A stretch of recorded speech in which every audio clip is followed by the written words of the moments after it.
sideen hore halkan waxaa ku yeesanaa karooto, basal, tuun iyo baamiyo. maanta waa isniin intaas aan leenahay team daryeelka timaha inta mar walba nagu soo kordheyso oo cusub aan la socodsiineena. marka hadii hal qof aad tahay hal xab karoota kugu filan, hal xab basal iyo sidoo kale hal xab tuun ama laba xab tuun oo yar yar ah.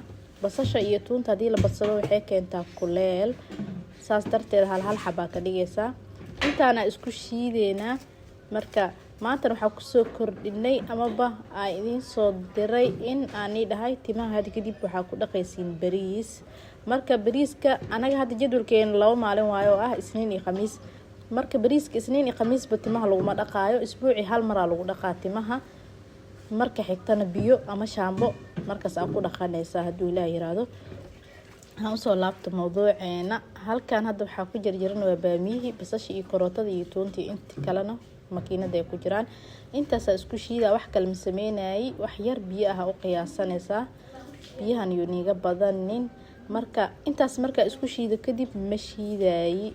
intaas inaa fahantiin rajeena. marka qasilkii cilaanka la joogo amira balse marka baamiyaha la joogo lama miiro, maxaa yeelay wax la miiraba meesha ma yaalaan. hadhow biyo niga naqana hadii la dhaho waa la miira ama mar hadii la shiido miiritaanba uma baahno, qashinadii dhan way yaraanayaan, hadhow shalladay ku baxayaan.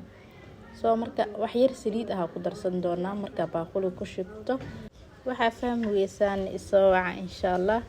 fariin yaa la isoo dirin, maxaa yeelay fariimaha ina arki waa laga yaabaa. marka isoo waca insha Allah.